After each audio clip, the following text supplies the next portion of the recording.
اذا طلقتم النساء، اور جب تم طلاق دو اپنی عورتوں کو، فبلغن اجلہن، اور وہ اس کی مدت پوری کر چکیں، فلا تعضلوہن ان ینکحن ازواجہن، تو ان کو منع نہ کرو کہ وہ نکاح کر لیں اپنے خامدوں سے، اذا تراضوا بینہم بالمعروف، جب کہ وہ آپس میں رضامند ہو جائیں کہ اب وہ مناسب طریقے سے اپنی زندگی گزار سکتے ہیں۔ یہ وہی بات ہو رہی ہے، اپنے خامدوں سے مراد وہ والا خامد جس نے ابھی چھوڑا تھا۔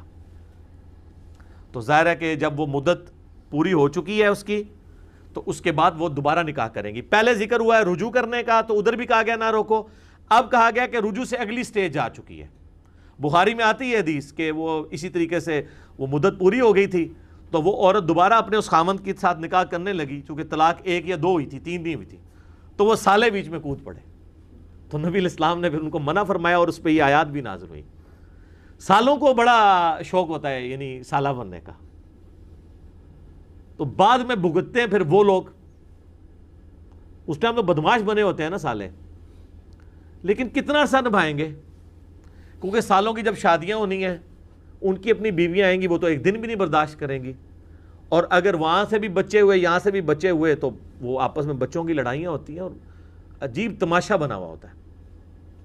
یہ ہمارے معاشرے کی ٹرو سٹوریز ہیں نا، کہ انہیں پہلے تو صحیح نہیں سے رکھا، لہٰذا ان طرح سے کوئی نواں رشتہ تلاش کرنے ہیں۔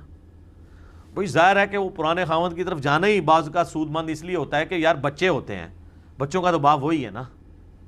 بعد میں تماشا لگا رہے گا، پھر وہ عدالت میں جائے گا، وہ خرچہ لگے گا، پھر وہ ہفتے میں 1 دن ملاقات کا رکھیں گے یا مہینے میں، وہ تو مطلب ہمارے بھی جاننے والوں میں اس طرح کی چیزیں یقین کریں ترس آتا ہے۔ سب سے زیادہ ترس آتا ہے اولاد کے اوپر کہ ان کے اوپر کیا گزر رہی ہے۔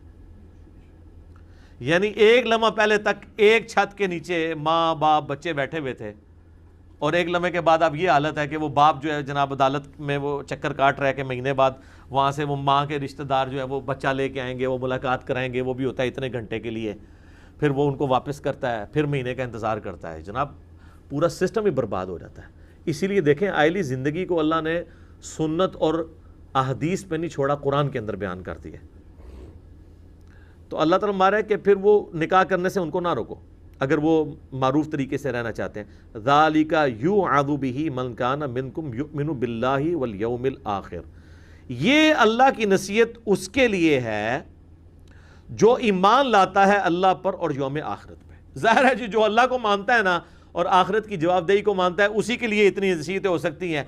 تو جس کو ان میں سے کسی ازکا لہم، اسی میں ہے تمہارے لیے پاکیزگی، وَأَطْہَرْ، اور ستھرائی، وَاللَّهُ يَعْلَمُ وَأَنْتُمْ لَا تَعْلَمُونَ، اور اللہ جانتا ہے تم نہیں جانتے۔ کیا بات ہے سر، اس کے اندر قیامت مضمر ہے۔ اللہ جانتا ہے کہ کس کا حق کتنا ہے اور کس کی ڈیوٹیز کتنی ہے، ورنہ تو مرد سمجھے گا کہ میرا یہ حقوق ہے جو اس کے نہیں بھی ہوں گے، اور عورت اپنے کئی ایسے حقوق مانگ رہی ہوگی جو اس کے نہیں ہوں گے۔ تو اللہ تعالیٰ ہمارا چونکہ میں نے تمہیں پیدا کیا، مجھے پتا ہے کہ کس کی لمٹس کتنی ہیں، کس کی لمٹس کتنی ہیں، کس کو کتنا حق دینا ہے، کس کو کتنا دینا ہے۔ اب یہ اللہ نے جب طے کر دیا نا، الرجال قوامون علی النساء، مردوں کو اللہ نے عورتوں پہ حاکم بنا دیا ہے۔ حاکم سے مراد یہ نہیں ہے کہ ان کی مار کٹائی کریں گے، مراد یہ کہ ایک خاندانی سسٹم میں جب ادارہ وجود میں آئے گا اس کا ہیڈ مرد ہوگا۔